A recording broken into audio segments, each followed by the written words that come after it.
गोबर की खाद, जो कि ज़्यादातर किसानों को आजकल मिलती नहीं, मिलती भी है तो कच्ची पक्की मिलती है। तो गोबर की खाद पकने में लगभग 8 से 10 महीने का समय लग जाता है एक बढ़िया तरीके से। एक और हम गलती करते हैं कि गड्ढे के अंदर डाल करके पकाते हैं, गड्ढे के अंदर वो सड़ता है, पकता नहीं है। जब तक आपके गोबर को ऑक्सीजन नहीं मिलेगी तब तक आपका गोबर कभी भी डिकम्पोज नहीं होगा, याद रखो। और उसमें इतने प्रकार की, अनंत प्रकार की फंगस पनपेगी कि आप उसको कंट्रोल नहीं कर पाएंगे किसी भी कीमत पे। तो पहले तो गड्ढे में गोबर डालना बंद कर दो। और जो भी आप गोबर ले रहे हो, आपने क्या करना है, ठीक है, आप लोग क्या कर रहे हो, बस पानी का गिलास रख देना मेरे पास। तो आप लोग क्या कर रहे हैं, हम लोग कि गोबर की खाद ली और बस कहीं फेंक दिया तो फिर बहुत ऊंचा चट्टा लगा दिया, 3-4 फीट ऊंचा। आप एक प्रैक्टिकल करके देखना मेरे कहने से। ये जितनी चौकी है लगभग, ये तो थोड़ी ज़्यादा बड़ी है, 3.5 फीट का चौड़ा सा बेड बनाना और 1.5 फीट ऊंचा गोबर का ढेर, और फिर थोड़ी 1 फीट की दूरी पे ऐसा ही एक ढेर, और बाकी कूड़ी ऐसे डाल देना जैसे डाल रहे हो। ये ढेर 45 दिन में बिना कुछ डाले ये ऐसे बन जाएंगे जैसे वर्मी कंपोस्ट होता है, एकदम डिकम्पोज, केवल 45 दिन। कुदरत ने सिस्टम दिया है, माइक्रोबायोलॉजी उसके अंदर है, वो कर रहे हैं काम, माइक्रो ऑर्गेनिज्म जो दिया है, जीवाणुओं का काम। ऊपर से नीचे तक जब हवा नहीं जाएगी, जब तक डिकम्पोजिशन शुरू नहीं होगा आपका। अब देखो कूड़ी ऊपर से तो गल जा, और जब नीचे फावड़ा मारा तो लफड़ा का लफड़ा पूरा साथ में आवा एक कच्चा सा। ऐसा क्यों? ऑक्सीजन ही नहीं गई नीचे, ऐसा इसलिए। तो आप जो है, अगर आपके पास 10 बीघे जमीन है तो आपने 5 बीघे जमीन कूड़ी के लिए रखनी है, क्योंकि यही आपके खेत का भोजन है। उसे समझाए बढ़िया, आगे तो मान है ना ना ना, उसको कभी टेस्ट कराओ, समझ में आएगा। हम जब उस लेवल पे थे हम भी बढ़िया ही समझे थे, लेकिन जब इनके टेस्ट कराए तो दिमाग की बत्ती खुल गई, सारी बीमारी ही उसमें है। तो एक तो ये अपना सही करो, दूसरा खेतों में आप मिट्टी की जांच कराओ। जब तक हम मिट्टी की जांच नहीं कराएंगे हमें ये पता नहीं चलेगा मेरे यहाँ कैल्शियम कितनी है, मेरे यहाँ मैग्नीशियम कितना है, मेरे यहाँ आयरन कितना है। हम लोगों में से ना तो गन्ने में कोई जिंक डालता, ना हम गन्ने में आयरन देते, बहुत कम। मतलब हमारे पास सिस्टम ही नहीं है पूरा, एक जागरूकता ही नहीं है। जैसे अगर आपको एक सूत्र है, नाइट्रोजन फास्फोरस पोटास, जितना आपने अपने खेत में नाइट्रोजन दिया उसका 20% आपको जिंक और 20% आपको आयरन देना ही है। अगर आप ऐसा नहीं करते हैं तो क्या होगा? तो आपके खेत के वायरस से लड़ने की जो क्षमता है वो खत्म हो जाएगी, और आपके खेत की जो कीट नियंत्रण की समस्या है, जो कीटों से लड़ने की वो है, वो खत्म हो जाएगी। उसी के साथ में यदि आप फास्फोरस देते हैं, चाहे वो डीएपी के रूप में दें, चाहे वो वर्मी कंपोस्ट के रूप में, या किसी के रूप में भी दें,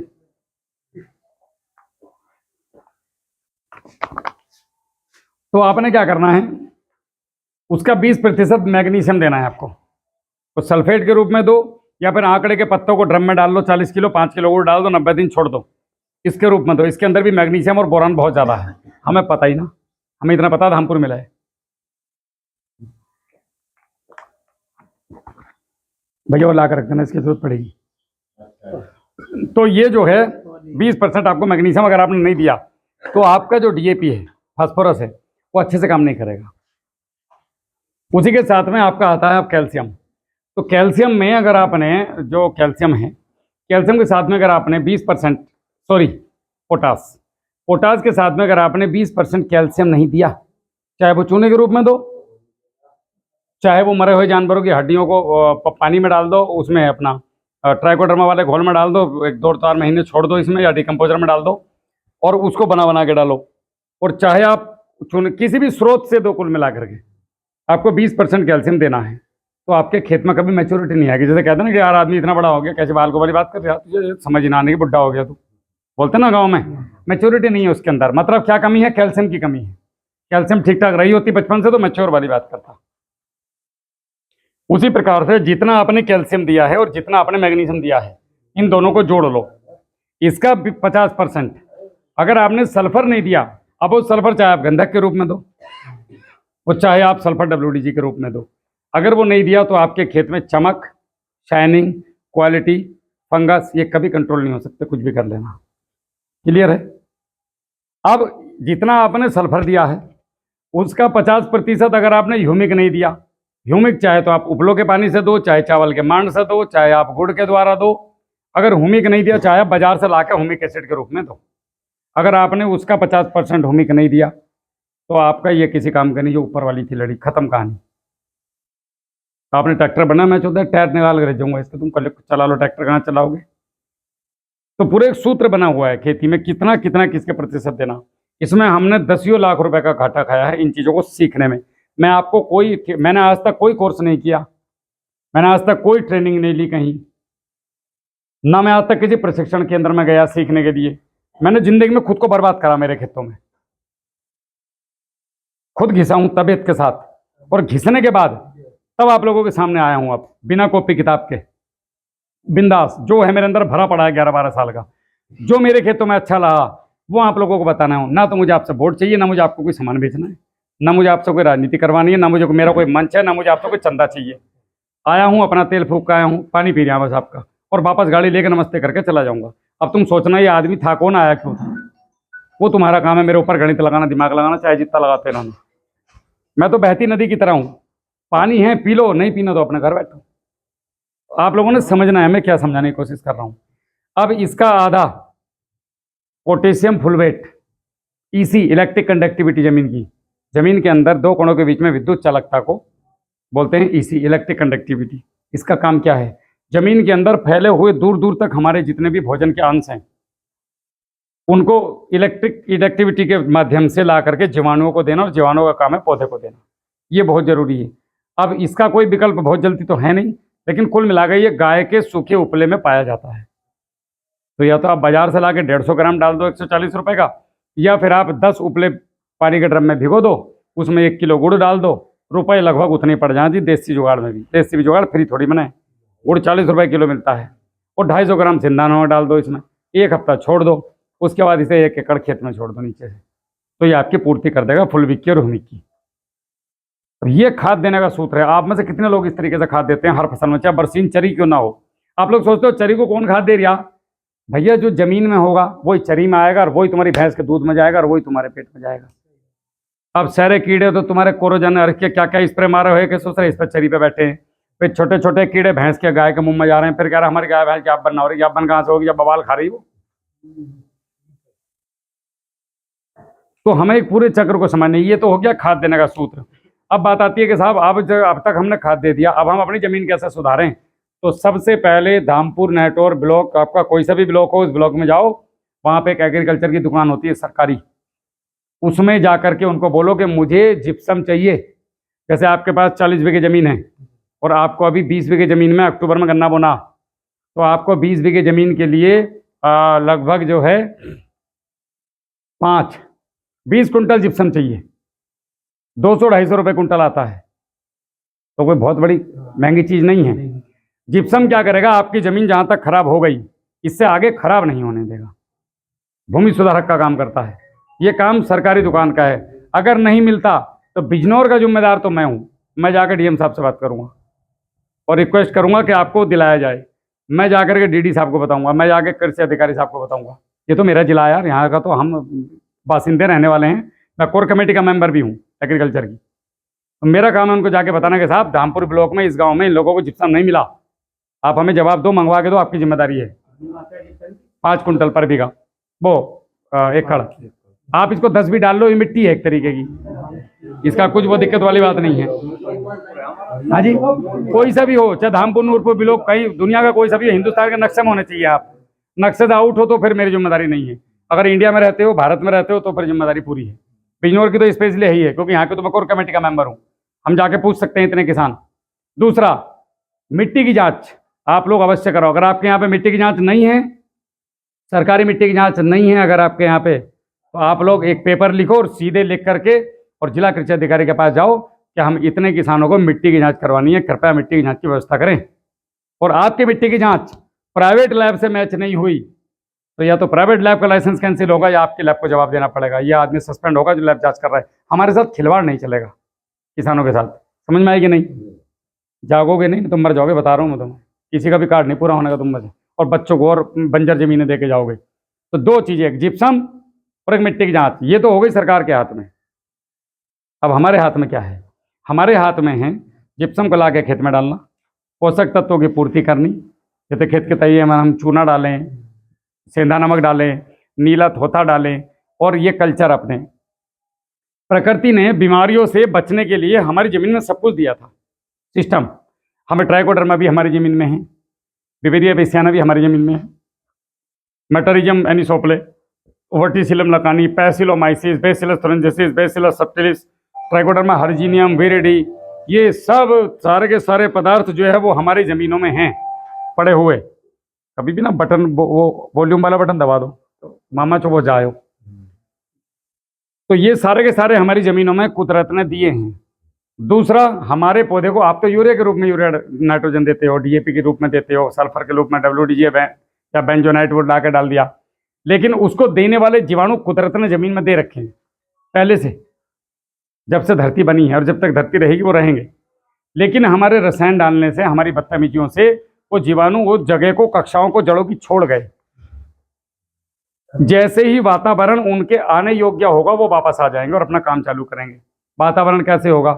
अब हमें जो जमीन में हमने जितना भी रसायन दिया है आज तक डायरेक्ट वाला, तो डायरेक्ट का एक सीधा सा फंडा है। आप जितने भी ला के यूरिया, डीएपी, पोटा रंग बिरंगा करते हो ना, होली का कलर की तरियो मिलाते हो पाल के ऊपर लाल पीला, ने बड़ा मजा आता है देख के कितने मजेदार चीज। हाँ हाँ, और 15 दिन बाद जाने यार फिर सुंडी लगी होती है, क्या बीमारी, समझ रहे हो? तो वो जो लाल बिरंगा है वो 80% ध्वस्त हो जाता है खेत में जाते ही, पौधे को लगता नहीं। पहली बात तो खाद डालने के बाद जमीन में इतना नीचे जाना चाहिए। अगर इतना नीचे, कभी महाराष्ट्र गए हो, खेती कर रहे हो तो जाओ 2-4 हज़ार रुपये फूको और एक बार महाराष्ट्र देख के आओ, और राज्यों में जाओ खेती कैसे होती है। जब ही सीखेगा आदमी, जब दूसरों को भूखा देखता है तो रोटी की समझ में आती कहानी। कभी बिजनौर गए हो किसी की तारीख उरीख पे?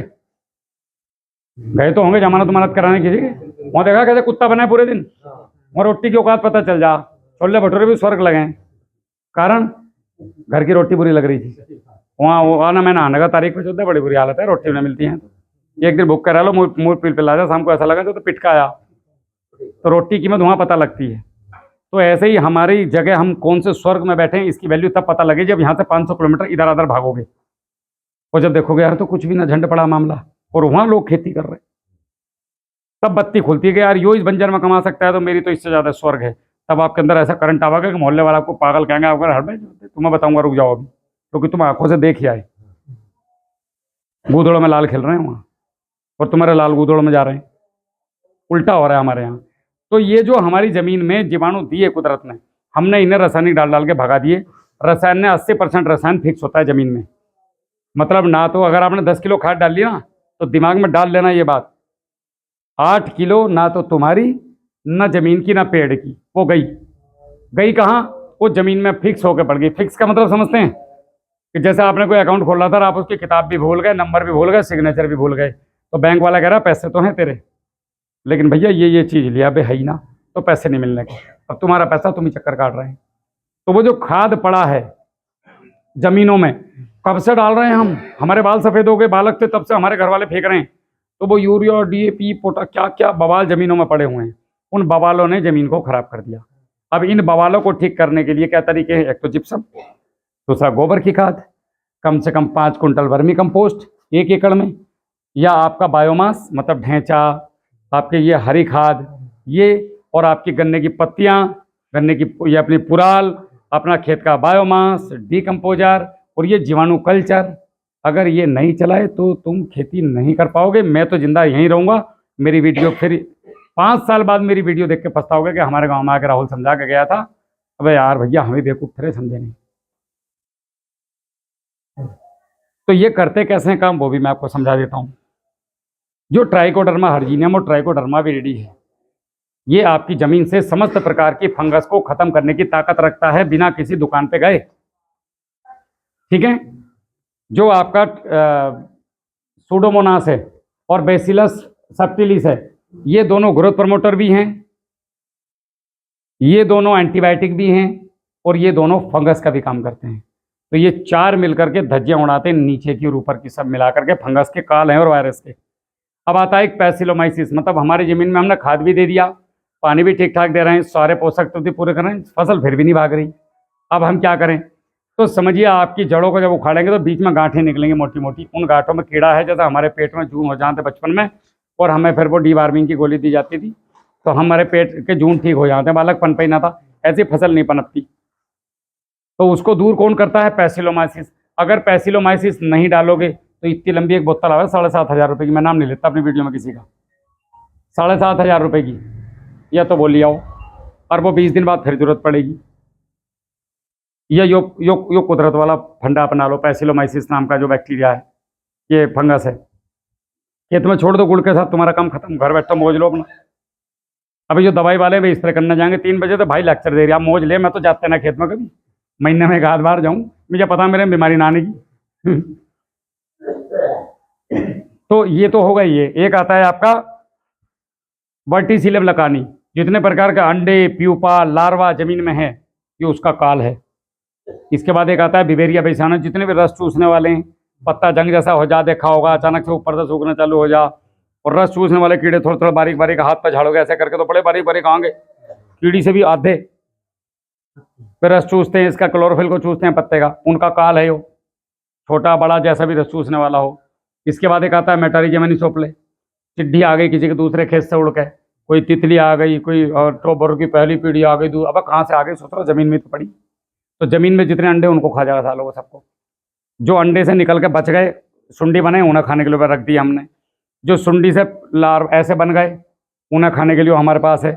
अब जो इससे ही बच के उड़ने वाले हो गए, उनके लिए हमने पत्ते ऊपर बैठा हमारे पास, वर्टिसिलियम लकानी, मेटारिजियम एनिसोप्ले, बिवेरिया बेसियाना, ये सब इनका यही काम है। तो मेटारिजियम एनिसोप्ले जो है, ये जितने पत्ते के ऊपर फुदकने, रेंगने, उड़ने वाले कीड़े होते हैं, पत्ता खाने वाले कीड़े होते हैं, इनको समाप्त करता है। करता कैसे है? ये जितने भी फंगस है ये प्रोटीन पे जीती हैं, प्रोटीन। तो जमीन के अंदर जो गोबर की खाद में प्रोटीन है, जो हमारे ये कीड़े मकोड़े हुए, इन कीड़े मकोड़ों के शरीर में अंदर प्रोटीन होता है, तो ये इसके अंदर जाके ये फसल को नहीं बचाते, इनको नहीं पता फसल कैसे बचती है, इनको तो हमने सिस्टम समझा दिया। बिल्ली को थोड़ी कहना कि हम चूहों से परेशान है, इसे खा ले, उसको तो चूहे खाना ही है, कुदरती है, वो चूहे खा रही, तुम्हारा अनाज बच रहा, तो हमने बिल्ली छोड़ दी बजाय पिंजरे के। ये कह रहे मैं तो चांदी का पिंजरा लाया, बहुत जोर का काम कर रहा है, तुम कहते तुम मेरठ से लाए सोने का, वो बहुत बढ़िया, वो भैया तुम पिंजरे के चक्कर मत लो, हम तो बिल्ली ले आए, चौथी बिल्ली छोड़ दी हमने। अब बिल्ली हमारे गेहूँ तो खाएगी नहीं, साला चूहा गेहूँ खाएगा, तो बिल्ली चूहे को खाएगी, हमारा फ्री मामला। अब या तो बिल्ली छोड़कर आराम तो सो, या पिंजरे में पटक देने की आवाज आई, फिर पकड़ो, फिर मोटरसाइकिल, फिर मोरना छोड़काओ झील में, वो पल्ली तरफ है ना मोरना सिंगाड़े की झील, उसमें छोड़काओ। अब वो फिर मोरने में पहुंच जाएंगे साले, मोरने से फिर अलादीनपुर आएंगे, अलादीनपुर तो पोट्टी में आएंगे, पोट्टी से फिर पोट्टे में आ जाएंगे। ऐसे ही हो रहा है, समझ रहे हो? मेरी बात बाउंस तो नहीं जा रही, ऊपर तो नहीं जा रही, आ रही समझ में? कोई मन में सवाल हो तो आराम से पूछ लेना, ठीक है? अब ये जो है हमने अगर जमीन में छोड़ दिए सारे के सारे, तो ये जमीन में जाके जमीन के अंदर जो जितने भी जीव जंतु घूम रहे हैं, उनके प्रोटीन को खा करके जिंदा रहते हैं और अपने अपनी जनसंख्या को बढ़ाते हैं खेत में। और जब ये खेत में जाकर के जितना भी हमारे खेत में अवशेष पड़ा है दवाइयों का, जहर, उस जहर को भी खाने का काम ये करते हैं। अब जब ये जहर खा लेंगे तो जो 80% डीएपी पड़ी थी वो रिलीज हुई कि नहीं, मुक्त हुई कि नहीं? जहर खाने के बाद सफाई कर दी उन्होंने। अब ये जो 80% बची, इसको जड़ों तक देगा कौन? जीवाणु, बैक्टीरिया। ये थे फंगस, ये हैं बैक्टीरिया। तो बैक्टीरिया भी तो नहीं बचे हमारी जमीन में। अब अगर हमने बैक्टीरिया चला दिए, कौन कौन से? अब जैसे कोई, आप तो बोल रहे हो अरहर की दाल, इन्होंने बो दी मसूर, इन्होंने बो दिया गन्ना, इन्होंने लगा ली गाजर। अभी तक हमें क्या दिया जा रहा है? एक एनपीके में एन, ये आते हैं 4। पहले का काम है एजिटोबैक्टर, उसका काम है फल और सब्जी वाली फसलों को नाइट्रोजन उपलब्ध कराना, प्राकृतिक तौर से ऊपर से ला कर देनी। तुम्हें दिमाग नहीं लगाना यूरिया के लिए। कुदरत ने इतना प्यारा सिस्टम बनाया, हमने उसकी माँ बहन कर दी सिस्टम की, अपना दिमाग लगा लगा के। एक कुदरत ने हमें जमीन में दिया है, दूसरा एजोटोबैक्टर। ये काम करता है आपका मीठी फसलों पर, जैसे गन्ना हमारे काम की चीज़ है ये। तो ये गन्ने को कुदरती तौर पे नाइट्रोजन देगा, यूरिया। आपको लगेगा साला यूरिया तो डाला नहीं, राहुल तेरी पेटी कैसे भाग रही है 25 किलो यूरिया में, ऐसा कैसे हो गया 10 बीघे? तो एजोटोबैक्टर कर रहा है उसमें काम। मैं यहाँ खड़ा तुम्हारे सामने, और एजोटोबैक्टर नहीं होता तो यूरिया काम कर रहा होता, मैं इससे मैं खाद फेंक रहा होता मुंह पर कपड़ा बांध के, यहाँ ज्ञान मिलने की बजाय। तो अब तीसरा आता है आपका राइजोबियम। जो दाल वाली फसलें हैं उनको नाइट्रोजन कौन देगा? ये राइजोबियम देगा। एक आपका आ गया एजोस्पिरिलम। एजोस्पिरिलम अनाज वाली फसलें, जैसे हम गेहूं बोते हैं, धान बोते हैं, बाजरा बो रहे हैं, कोदो, समाई, जो भी हैं, मिलेट्स बोलते हैं जिन्हें, इनको देने का कौन करेगा? एजोस्पिरिलम। ये इनको नाइट्रोजन देने का काम करता है प्राकृतिक तौर पे। हमें दिमाग नहीं लगाना, एक बार छोड़ देने कहानी खत्म होगी। इसके अलावा फास्फोरस आपने दे दिया, चाहे वो गोबर के थ्रू गया, वर्मी कंपोस्ट के थ्रू गया, या जो हमारा डीएपी पड़ा हुआ है खेतों के अंदर, उस डीएपी में से फास्फोरस जो रिलीज हुआ, उस रिलीज फास्फोरस को पौधे को, गन्ने के पौधे को या किसी भी पौधे को देने का काम कौन करेगा? Phosphorus solubilising bacteria. अब आता है केएसबी, ये हो गया पीएचबी का आता है केएसबी। ऐसे ही पोटास का आता है, ऐसे ही सल्फर का आता है, ऐसे ही जिंक का आता है, ऐसे ही एक डिकम्पोजर का आता है। ये 9 का एक चक्र है। तो ये 9 के 9 अगर आपने अपने खेत में छोड़ दिए और ये 9 के 9 खेत में छोड़ दिए, उसके बाद बाबूजी बनकर अपने घर बैठो। अब आपने करना क्या है? ये आप 2 तरीके हैं इनको देने के, एक है प्राकृतिक, एक है कृत्रिम। प्राकृतिक में जीवामृत, घन जीवामृत, इस तरह की चीज़ें, और आपके दूध, मट्टे, छाछ और कई प्रकार के, जैसे ज़मीन, ऐसी ज़मीनें जहाँ पे खेती ना हुई हो, जंगल की मिट्टी, उसको ला करके उसका जीवामृत बना के आप अपने खेतों में छोड़ो, तो ये बैक्टीरिया कुदरती तौर पे आपके खेतों में आ जाएंगे। लेकिन प्रैक्टिकली, व्यवहारिक तौर पे ये संभव आज की तारीख में किसान के लिए नहीं है। ना तो मोरना से कोई मट्टी लेने जाने वाला, ना कोई यहाँ से उठ कर कुछ करने वाला। हमें आदत पड़ गई है शीशियों की। तो फिर आप बाजार से ला करके, आपको 2 शीशियाँ मिलेंगी, एक में 3 कैप्सूल आते हैं, एक में 9 कैप्सूल आते हैं। इनको ला करके 2 ड्रम अपने यहाँ पे बना लो। जिस पे जितनी भी ज़मीन है, एक महीने में एक किसान का खर्चा 3 से 4 लीटर का है मदर कल्चर का। मदर कल्चर क्या होता है वो मैं बताऊंगा। एक चैनल है हमारा किसान कार्यशाला, जिस पर आपकी वीडियो आएगी, उस पर 1000 से ज़्यादा वीडियो हैं। मैं भी आपको पर्ची दे के जाऊँगा, उनको आप ध्यान से देखो, रोज़ आपको कुछ ना कुछ बढ़िया देखने के लिए मिलेगा। सभी इसी तरह की मीटिंग है उसमें।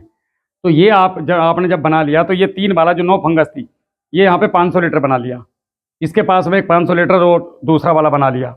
अब इनमें से 2 लीटर लिया, 200 लीटर पानी में डाला, 2 किलो गुड़ डाला, या फिर आधा किलो सरसों की खल डाल दी। अगर खल भी नहीं है, गुड़ भी नहीं है हमारे पास, तो चावल का मांड डाल दिया 4 लीटर। चावल का मांड भी हमारे पास नहीं है, तो 1 किलो आलू उबाल कर डाल दिया। ये उसी में मल्टीपल हो जाएगा।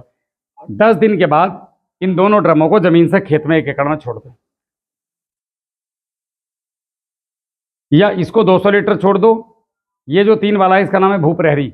इस भूप्रहरी को आप जमीन में छोड़ दो, 100 लीटर बचा लो उसमें से। जब 100 लीटर बच जाए, वापस से 100 लीटर पानी मिला के इसके अंदर सिलिकॉन बेस स्टिकर डाला और स्प्रे कर दिया। 2 महीने में स्प्रे, जब तक गन्ना आपका स्प्रे लायक है। 2 स्प्रे, और ज़मीन में तो पूरे 12 महीने, जब भी आपको समय मिले। आप यकीन मानो, आप भूल जाओगे धामपुर, नूरपुर और ये यहाँ तक जाना, कहोगे यार ये साला क्या चमत्कार है। ये चमत्कार नहीं है, हमारे बुजुर्ग इसी तरह से खेती करते थे। आज हमारे पास बहुत टेक्निक हैं और खेती बहुत बढ़िया करने की, लेकिन हमारे दिमाग में एक बात बैठ गई कि हमें खाद पे ज़्यादा ध्यान देना है। नहीं, खाद का रोल 10% होता है। 30% हवा, 30% पानी और 30% सूरज की रोशनी, 90, और 10% चाहिए केवल मिनरल, जो प्राकृतिक रूप से, कृत्रिम रूप से हम पौधे को दे सकते हैं। लेकिन हमने 90% कुफर तार दिया साला के बोरी, कट्टे और शीशियों पे, और इसीलिए हम बर्बादी की स्थिति में हैं। ऐसा करके मैं राहुल जवान मेरी ज़मीन सुधार चुका हूँ। जिला बिजनौर में ही हूँ, आपके ज़िले का रहने वाला हूँ। आप भी सुधार लो, नहीं तो मारे जाओगे। कर्ज नहीं उतरेगा कभी भी। तो ये आप अपने खेतों में चलाओ। इसके साथ में आप जब भी गन्ना बोते हैं, दूसरे पानी पे आप माइकोराइजा छोड़ दो। 250 ग्राम चिल्यूटेड फॉर्म में आता है। ये भी जैविक फफूंद है, ये मरता नहीं है, भागता नहीं है खेत से, मल्टीपल होता है ये भी खेत में। और एक आप इस महीने में, जुलाई अगस्त के महीने में या सितंबर के महीने में, फिर 1 डिब्बा माइकोराइजा का 2 किलो गुड़ के साथ छोड़ दो आप। और जो भी आपकी खाद दे रहे हो, यूरिया, डीएपी, पोटास, तो ये जो आपने बनाया जीवाणुओं वाला, जिसमें नाइट्रोजन के, फास्फोरस के जीवाणु थे, इसको आपने 150 लीटर बना दिया। आप जो खाद देते हो गन्ने में, इस खाद को एक बार में मत दो। हमें क्या सिखाया गया है कि गन्ने में जून तक दे दिवागा छुट्टी, ताश खेल।